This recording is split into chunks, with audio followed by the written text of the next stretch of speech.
प्रचंड प्रकोप हो रहा है यहाँ।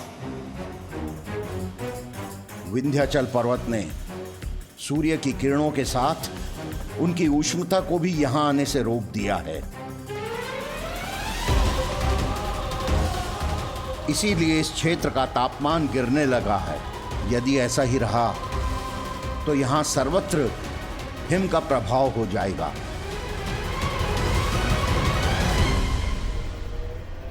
किंतु मैं ऐसा कदापि होने नहीं दूंगा। किंतु मैं ऐसा कदापि होने नहीं। किंतु मैं ऐसा कदापि होने नहीं दूंगा। विंध्याचल, विंध्याचल, विंध्याचल। पर्वतों में अतुलनीय महानतम पर्वत हूं मैं। मेरा नाम पुकारने का दुस्साहस किसने किया? ये सूक्ष्म बिंदु के समान खड़ा होकर कौन पुकार रहा है मुझे? मैंने पुकारा।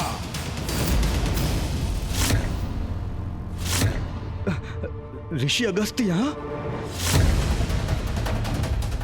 ऋषि अगस्त्य यहाँ, जिनका सम्मान देवता ही नहीं त्रिदेव भी करते हैं, आज स्वयं मेरे निकट पधारे हैं। धन्य हुआ मैं। सावधान विंध्याचल, कहीं कोई भूल ना हो जाए। अहंकार में इतना डूब गए तुम कि अपने गुरु को प्रणाम करना तक भूल गए। कैसे हो गया तुमको इतना अहंकार? ये कैसी भूल हो गई मुझसे? मुझे क्षमा करे गुरुवर, आप मुझे दिखाई नहीं दिए। जब दंभ में किसी का शीश आकाश से भी ऊपर उठ जाता है तो उसे स्वयं के महानतम होने की भ्रांति हो जाती है और तब उसे दूसरा कोई दिखाई नहीं देता। विंध्याचल, क्रोध में कहीं गुरुदेव मुझे शाप न दे दे। मुझे क्षमा कीजिए ऋषिवर, क्षमा कीजिए।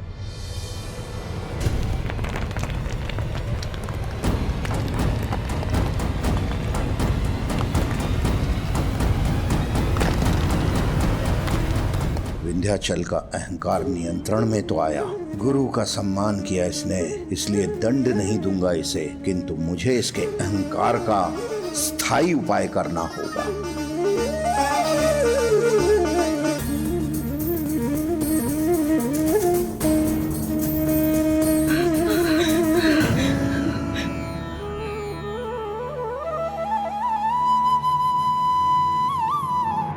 सूर्यदेव की किरणें पुनः यहाँ पहुंच रही हैं और शीत का प्रभाव भी मिट रहा है। विंध्याचल पर्वत भी झुक गया है। हम सब सुरक्षित हैं। हमारा परिवार भी सुरक्षित है। पिताश्री, ऋषि अगस्त्य ने विंध्याचल पर्वत को झुका तो दिया, किंतु उनके वहाँ से हटने पर पुनः पर्वत का अहंकार जागृत ना हो उठे, ये सुनिश्चित करने का क्या उपाय था? तुम्हारे इस प्रश्न का उत्तर तो ऋषि अगस्त्य ढूंढ चुके थे पुत्र। उपाय ढूंढ चुके थे, किंतु क्या उपाय किया होगा ऋषिवर ने? प्रणाम ऋषिवर, मुझे क्षमा करें, मुझसे बहुत बड़ी भूल हो गई। भूल को विनम्रता से स्वीकार करने वाला ही महान होता है। मैं दक्षिण की यात्रा में हूं। जब तक मैं वहां से वापस न लौटूं, तुम्हें इसी अवस्था में यथावत रहना होगा। जो आज्ञा गुरुवर। अद्भुत! कितनी बुद्धिमानी से ऋषिवर अगस्त्य ने विंध्याचल पर्वत के बढ़ते दंभ को नियंत्रण में ले आए। हाँ पुत्र गणेश, उस दिवस के पश्चात ऋषि अगस्त्य भी देवी लोपामुद्रा के साथ दक्षिण में ही स्थित रहे, जिससे विंध्याचल पर्वत का शीश सदा प्रणाम मुद्रा में झुका रहे और पुनः संसार के लिए कोई संकट ना उत्पन्न कर सके। महादेव, ऋषि अगस्त्य ने विंध्याचल पर्वत को उचित सबक सिखाकर न केवल स्वयं का मार्ग प्रशस्त किया, वरन भविष्य के लिए उपज रहे एक संकट को भी दूर कर दिया। हमारे मार्ग में भी कोई बहुत बड़ी बाधा आने वाली है। ये मेरी दुश्चिंता है महादेव। मैं आपको वही बताने का प्रयास कर रहा हूँ।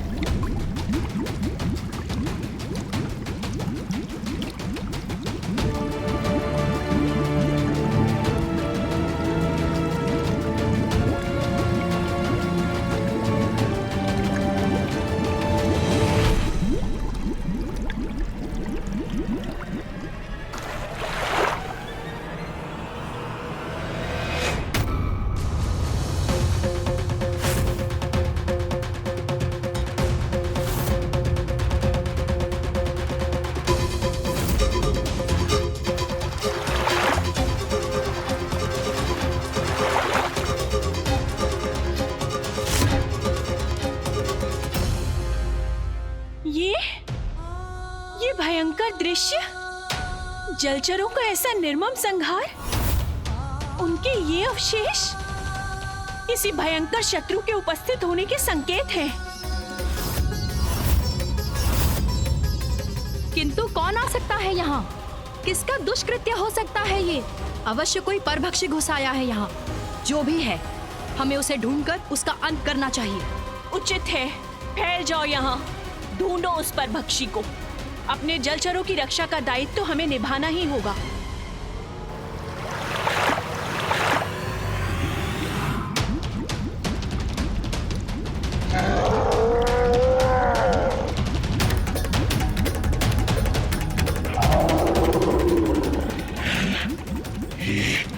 ये चमकीला क्या है? ये देखना पड़ेगा उस चमकीले को।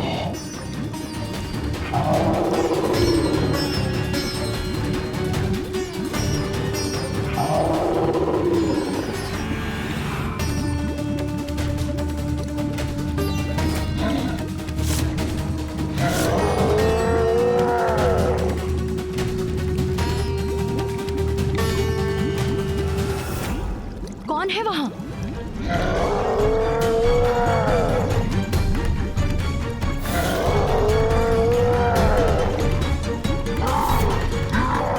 ये किसके नेत्र देख रहे हैं मुझे?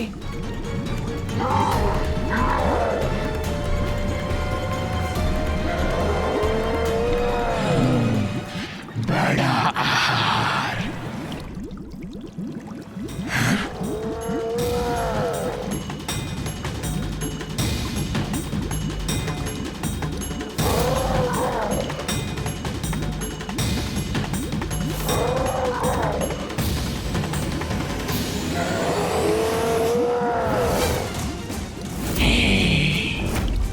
भोजन, बड़ा आहार।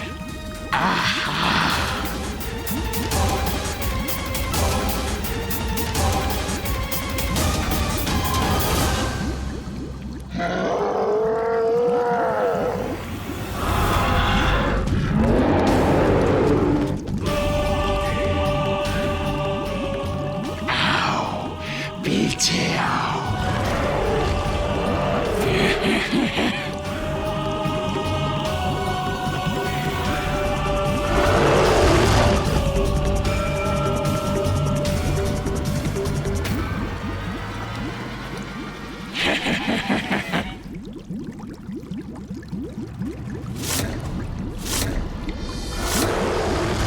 ये तो कोई विचित्र शिशु है। इसी दुष्ट ने हमारे सागर के शांत जल में मृत्यु का आतंक फैलाया है। वध कर दो इसका।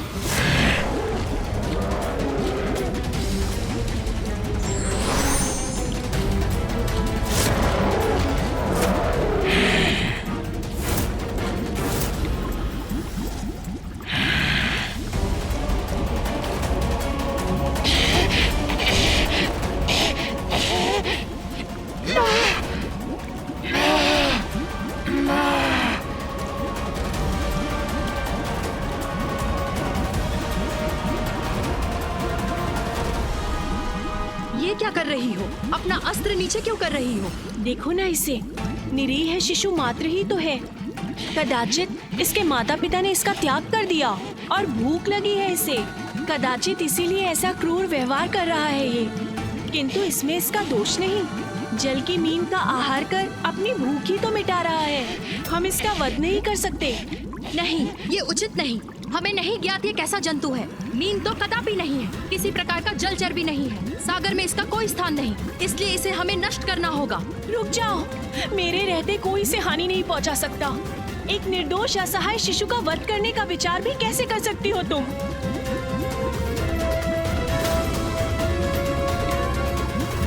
आओ शिशु, मैं तुम्हारा ध्यान रखूंगी और आज से तुम्हारा नाम होगा जलंधर। जलंधर, जलंधर। उचित है, ध्यान तो तुम्हारा रखेगा ये जलंधर। अब तुम सुरक्षित हो, भयभीत मत हो।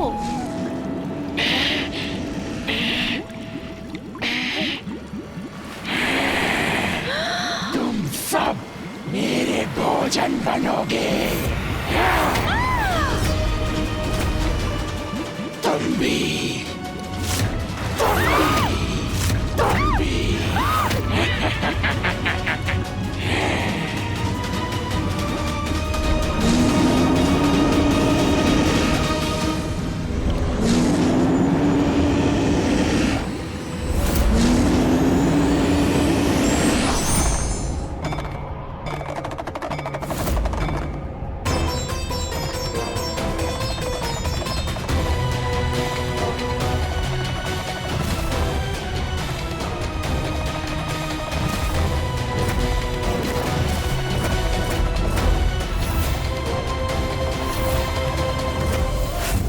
सागर के भीतर महादेव की क्रोधाग्नि से उत्पन्न एक महासंकट के होने का आभास मेरी चिंता बढ़ा रहा है।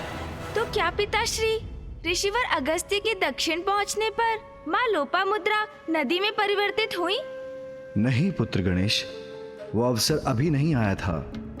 अभी तो ऋषि अगस्त्य दक्षिण की ओर जा ही रहे थे और मार्ग में। क्या हुआ दक्षिण के मार्ग में पिताश्री?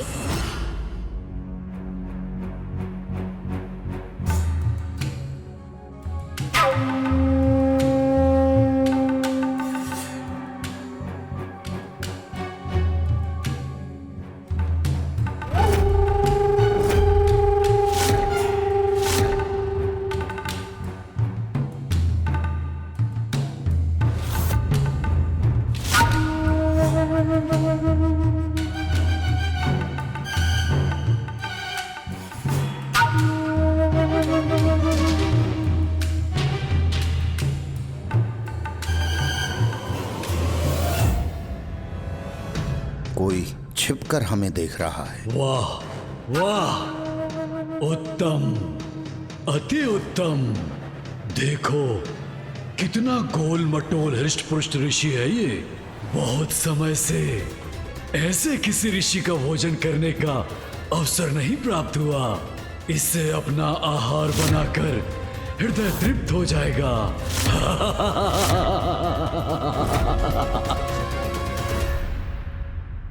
पिताश्री शीघ्र बताइए ना, मार्ग में ऋषि अगस्त्य और माता लोपामुद्रा के साथ क्या हुआ? उन्हें कौन अकस्मात मिल गए? वातापी,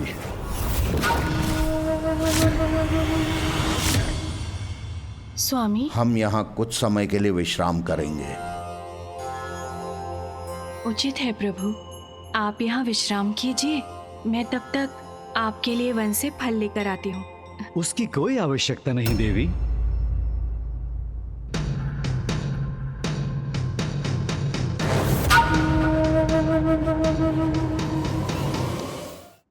प्रणाम ऋषिवर, प्रणाम माता। मैं वातापी हूँ, यहाँ के असुर राजा मेरे भ्राता इल्लवल हैं। मैं अपनी ओर से अपने भवन में आपका स्वागत करता हूँ। आइए ऋषिवर, हमारे भवन में विश्राम कीजिए। असुर राजा इल्वल और उसका भाई वातापी दो क्रूर असुर भ्राता थे जो अपने अधिकार क्षेत्र में प्रवेश करने वाले ऋषियों और यात्रियों का वध करते थे। ऋषि अगस्त्य ने अपनी दिव्य दृष्टि से पल भर में वातापी का सत्य ज्ञात कर लिया था। इल्वल सर्वप्रथम इन भोले भाले ऋषियों और यात्रियों को भोज के लिए आमंत्रित करता था। फिर अपने भ्राता वातापी को अज रूप में बलि देकर इन अतिथियों को उसका भोजन कराता था। इल्वल को यह वरदान प्राप्त था कि वो किसी भी मृत जीवित का नाम पुकार कर उसे पुनर्जीवित कर सकता था। अपने अतिथियों को वातापी का भोजन कराकर इल्वल कहता था, वातापी जीवित होकर बाहर आ जाओ, और उसका भ्राता जीवित होकर अतिथियों का उदर चीर कर बाहर आ जाता। तब ये दोनों उस मृत अतिथियों का धन हड़प लेते और उसके तन को अपना आहार बनाते थे। वातापी, जीवित होकर बाहर निकलो।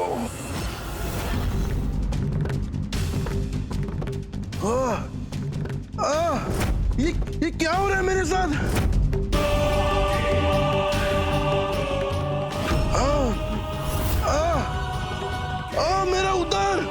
मेरा उदर फट रहा है।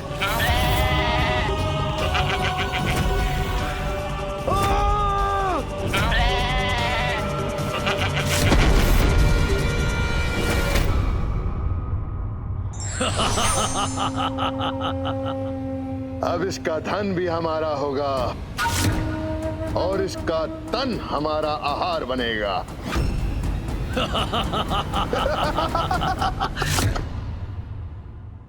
आप आएंगे ना ऋषिवर? अवश्य। मैं तुम्हारे इतने स्नेहपूर्ण निमंत्रण को अस्वीकार कैसे कर सकता हूं? मैं तुमसे और तुम्हारे भ्राता से भेंट करने तुम्हारे राजभवन अवश्य आऊंगा। प्रणाम ऋषिवर। प्रणाम माता।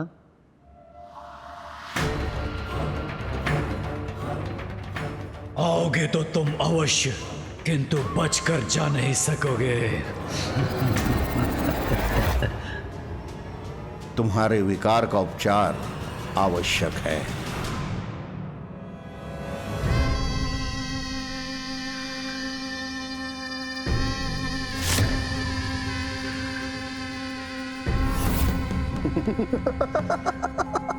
उत्तम, अति उत्तम, बहुमूल्य आभूषण। उचित रहा इसका भक्षण करके धन की पेटी का उठाकर हमारे राजकोष में जमा कर दो शीघ्र।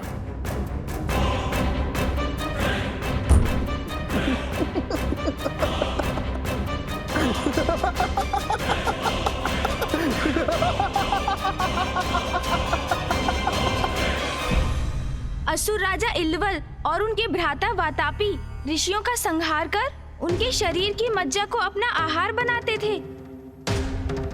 ये ज्ञात होते हुए भी ऋषि अगस्त्य ने वातापी का निमंत्रण स्वीकार कर लिया।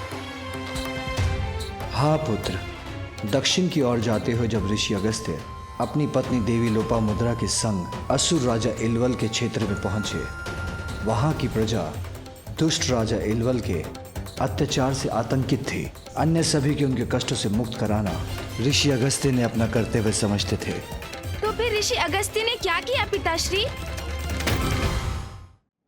मैं यहाँ के राजभवन होकर आता हूँ, आप यहीं रुकिए। स्वामी, आप नहीं चाहते कि मैं भी आपके साथ चलूं? वहाँ जो असुर प्रस्तुत करेंगे वो आपको प्रियकर नहीं होगा। चिंता का कोई कारण नहीं है, मैं शीघ्र लौट आऊंगा।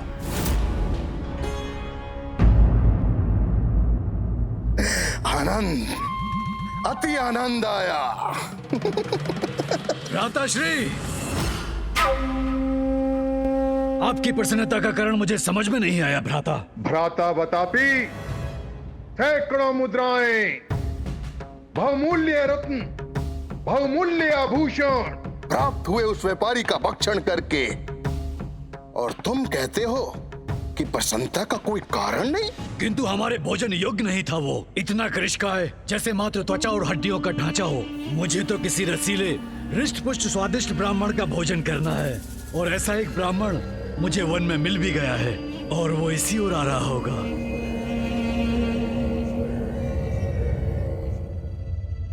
महाराज इल्वल, युवराज वातापी, महाराज आपसे ऋषि अगस्त्य भेंट करने आए हैं।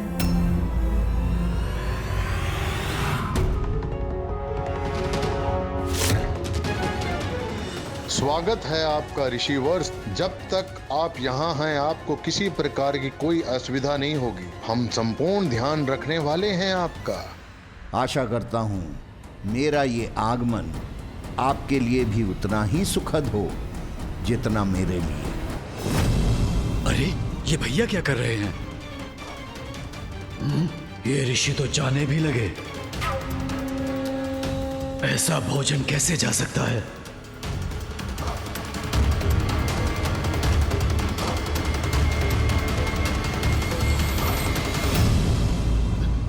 आप ये क्या कर रहे हैं भ्राता? क्यों जाने दे रहे हैं इसे? ना रत्न, ना स्वर्ण, ना आभूषण, निर्धन ब्राह्मण की रुद्राक्ष की माला का हम क्या करेंगे?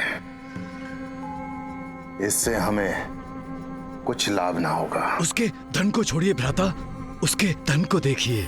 कितना मानसल है वो ऋषि। वो आज हमारे आहार का अच्छा प्रबंध है।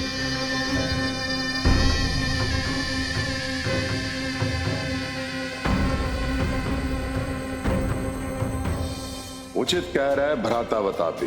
इसका भोजन करने में तो आनंद ही आनंद आएगा। आज तुम्हारे प्रत्येक विचार का एक ही परिणाम होगा असुरों। अगस्त्य ऋषि, ये तुमने नहीं, तुम्हारे पाप कर्मों के परिणाम ने पुकारा है मुझे।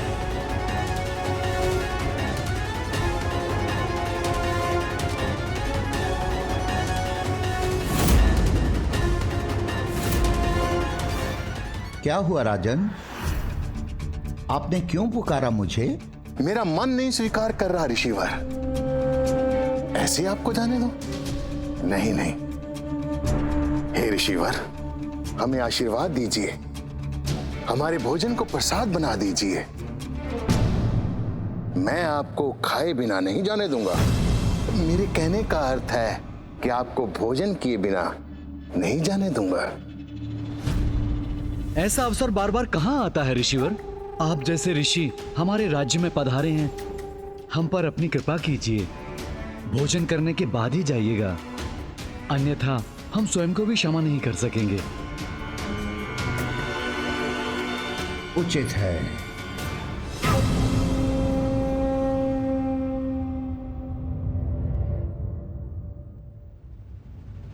भ्राता बतापी, ऋषिवर के लिए विशेष व्यंजन का क्या प्रबंध किया? भ्राता, मैं अभी देख कर आता हूँ। ऋषिवर, हमारे विशेष व्यंजन को मैं स्वयं तैयार करवा कर आता हूँ।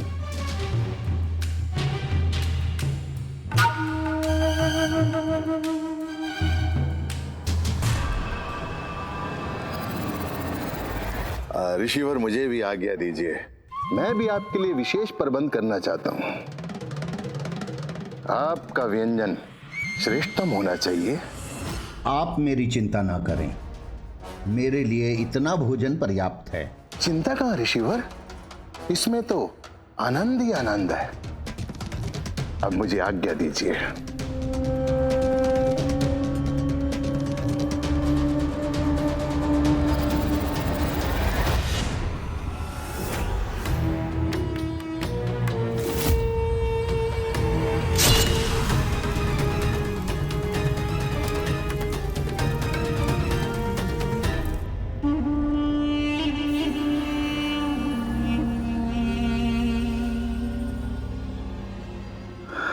लीजिए ऋषिवर,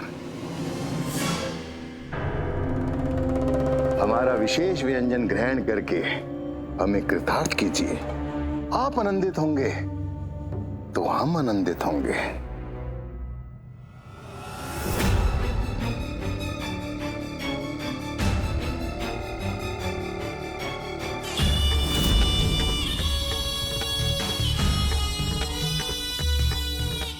बस अब कुछ ही पलों में हम तुम्हारा भोज करेंगे।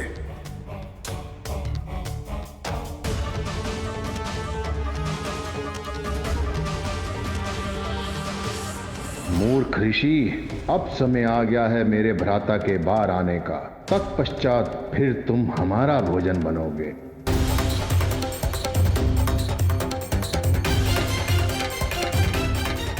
कुछ ही क्षणों में तुम्हारा ये संतुष्टि का भाव भय में परिवर्तित हो जाएगा। ब्राह्मण, वतापी, बाहर आओ। अब किसी भी पल मेरा भ्राता वदापी तुम्हारा उधर चीर कर बाहर आएगा।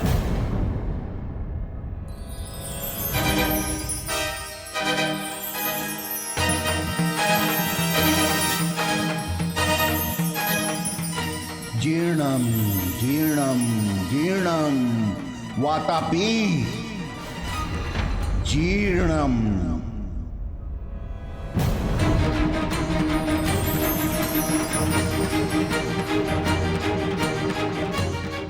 ये ऋषि कर क्या रहा है? वतापी, बाहर आओ। जीर्णम वातापी जीर्णम।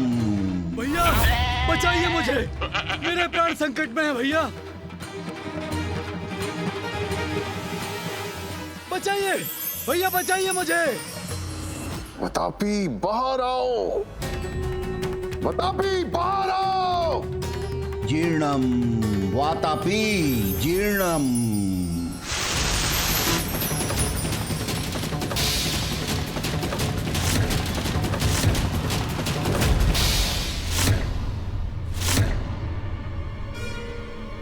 तुम्हारे भ्राता वातापी अब कभी बाहर नहीं निकलेंगे, क्योंकि मैं उन्हें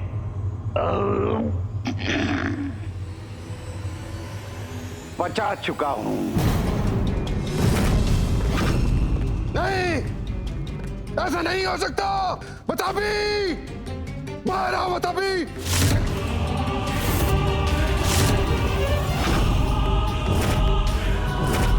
कपटी ऋषि, तुमने मेरे भ्राता का वध करने का दुस्साहस किया है। मैं भी तुम्हारा वध इसी क्षण करूंगा। एक असुर राजा का भी धर्म है कि वो अपनी प्रजा और अपने राज्य से निकलने वाले यात्रियों को सुरक्षा प्रदान करे, किंतु तुमने अतिथियों का सत्कार, उनका वध करके उनका धन हड़प लिया।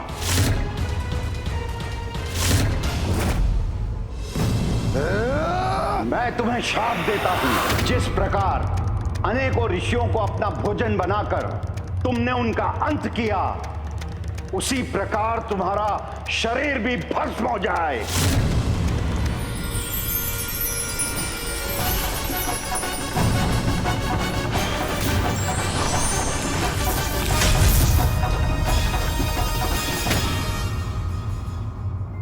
ऋषि अगस्त्य ने कितनी सरलता से उन दोनों असुर भ्राताओं के आतंक को नष्ट कर दिया। जानते हो गणेश, भोजन के उपरांत अपने उदर पर हाथ फेरने की परंपरा का आरंभ इसी घटना के बाद हुआ। हाँ पिताश्री, मुझे भी माँ ने इस मंत्र के बारे में बताया था। जीर्णम जीर्णम, तभी तो मैं पूरी असुर सेना को पचा पाया था। हाँ पिताश्री, भोजन के बाद तो मैं भी अपने उदर पर हाथ फेरता हूँ और मुझे आभास भी होता है।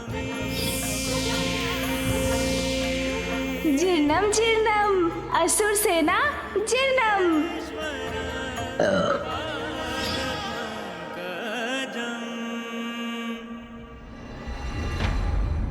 तुम्हें भोजन इतना प्रिय है गणेश कि स्वादिष्ट भोजन देखकर तो तुम्हारी भूख कभी भी जागृत हो सकती है। भोजन ना करने का प्रण तुम्हारे लिए कितना दुष्कर है, मैं समझ सकती हूँ।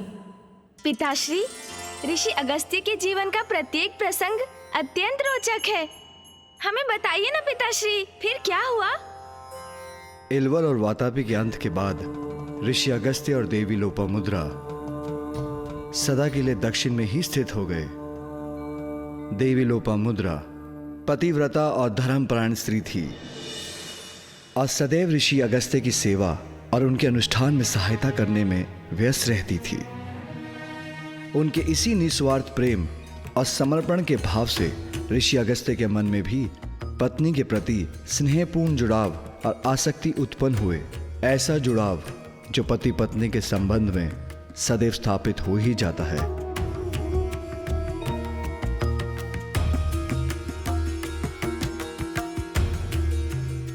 ऋषि अगस्त्य जो अन्यथा सभी से विरक्त थे, वो भी अपनी पत्नी के प्रति आसक्त होने लगे।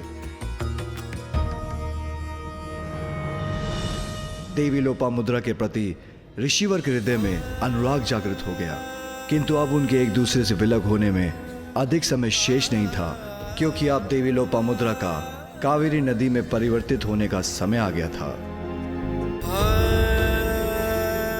स्वामी, आपके इस स्नेह स्पर्श ने मुझे कृतार्थ कर दिया। तुम्हारा साथ पाकर तो मैं कृतार्थ हुआ हूं लोपामुद्रा।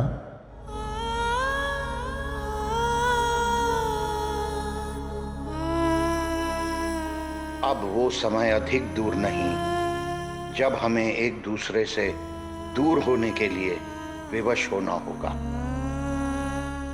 स्वामी,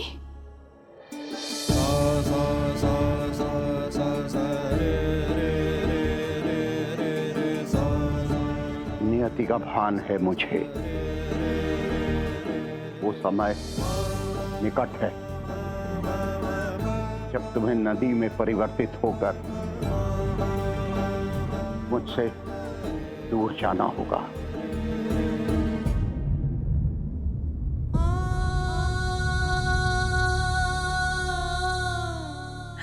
मैं भी आपसे दूर नहीं जाना चाहती स्वामी। प्रतिदिन इसी आशंका में घुलती रहती हूँ कि कब वो समय आएगा जब नियति को टालना असंभव हो जाएगा।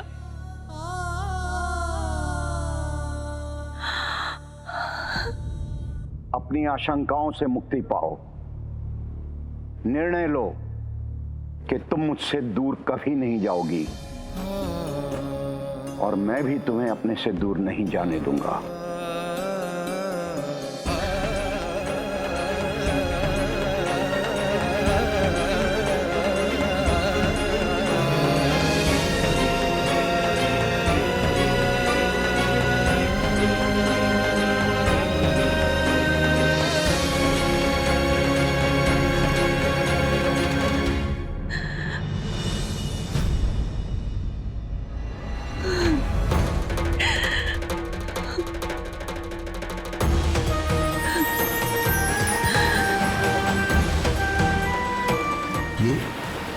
ये क्या हो रहा है?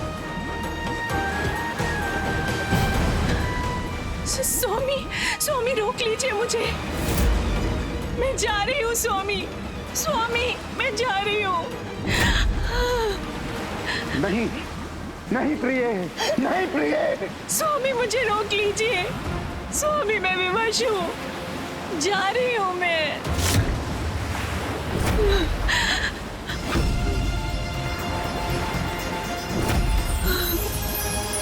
स्वामी, स्वामी।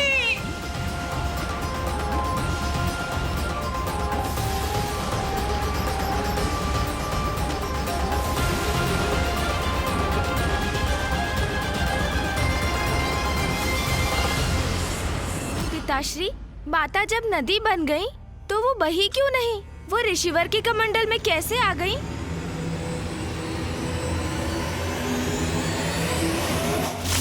तुम नदी का प्रवाह नहीं बनोगी।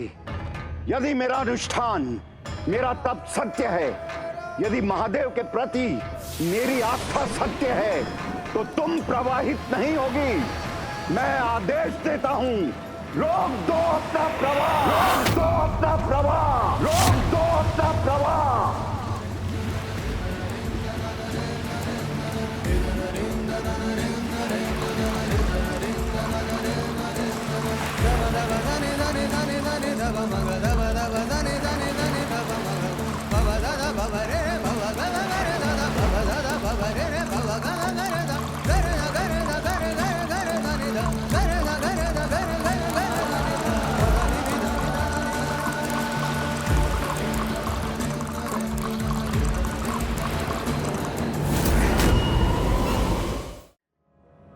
लोपामुद्रा प्रिय, मुझे छोड़कर तुम्हें कहीं नहीं जाने दूंगा। मैं सदा अपने साथ रखूंगा तुम्हें।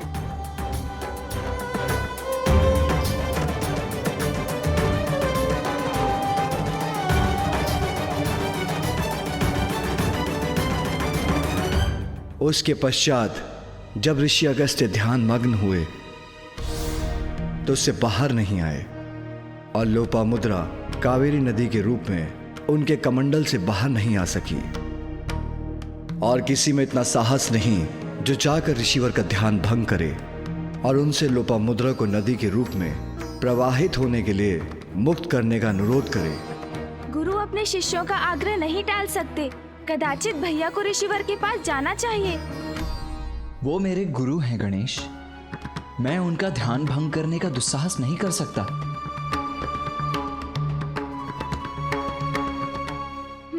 उचित है, फिर मैं जाऊंगा ऋषि अगस्त्य के निकट। मैं माँ लोपामुद्रा को नदी रूप में प्रवाहित होने के लिए ऋषिवर के कमंडल से उन्हें मुक्त करवाऊंगा।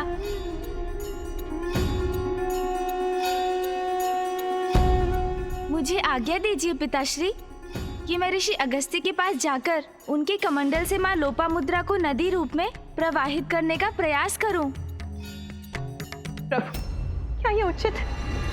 अभी भ्राता नारायण, पुत्र कार्तिकेय, ब्रह्मदेव, इंद्रदेव और स्वयं आपके ऋषि अगस्त्य की अपार शक्ति का वर्णन कर रहे थे। कोई उनके तप को भंग कर उनके क्रोध को जागृत करने का इच्छुक नहीं, तो फिर गणेश उनके क्रोध से सुरक्षित कैसे रहेगा ना? माँ, ऋषि अगस्त्य ने अपनी पत्नी के मोह में उनको खोने की आशंका में ऐसा किया है। जब पिताश्री ने आपको माता सती के रूप में खोया था, तब उनकी क्या अवस्था हुई थी, आपको स्मरण है ना माँ?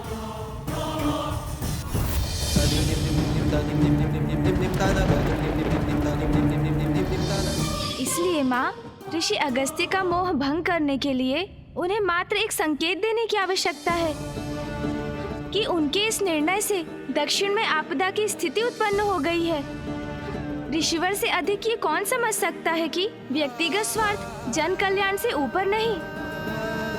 किंतु पुत्र, उनका क्रोध, कहीं उससे तुम्हें कोई हानि ना पहुंचे। माँ, आप निश्चिंत रहिए, मैं उनके क्रोध को जागृत नहीं करूँगा, मात्र इतना आभास कराऊंगा उन्हें कि माँ लोपामुद्रा का उनके कमंडल से मुक्त होना आवश्यक है। स्मरण कराऊंगा उन्हें कि कावेरी नदी बनकर दक्षिण की भूमि को तृप्त करना ही माता की नियति, उनके जीवन का उद्देश्य है।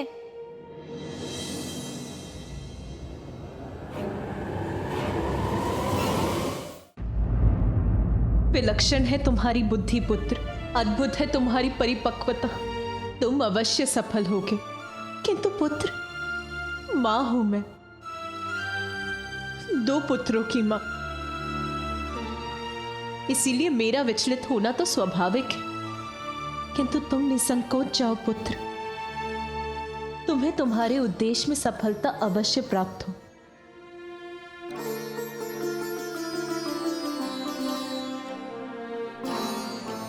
माँ ने तो मुझे आशीष दे दिया, किंतु आप सभी के आशीर्वाद से मुझे और सहायता प्राप्त होगी। जाओ पुत्र, सबकी पीड़ा हरने हेतु अपना लक्ष्य सिद्ध करो। गणेश, दक्षिण के सभी जीवों के जीवन का विघ्न हरो। मेरा आशीष सदैव तुम्हारे साथ है। गणेश, मुझे ज्ञात है तुम अपने उद्देश्य की प्राप्ति के लिए कुछ भी अनुचित कदापि नहीं करोगे, किंतु ऋषिवर के क्रोध के प्रति सावधान रहना होगा तुम्हें। अवश्य भैया। माँ और संतान का बंधन भी विचित्र है। माँ संतान की चिंता करती है और उसे कठिनाइयों से संघर्ष करने का विश्वास और साहस भी देती है। मेरा पुत्र अवश्य सफल होगा। सफल होकर ही लौटूंगा मैं। सभी को चिंता मुक्त कर दक्षिण का संकट दूर करूंगा।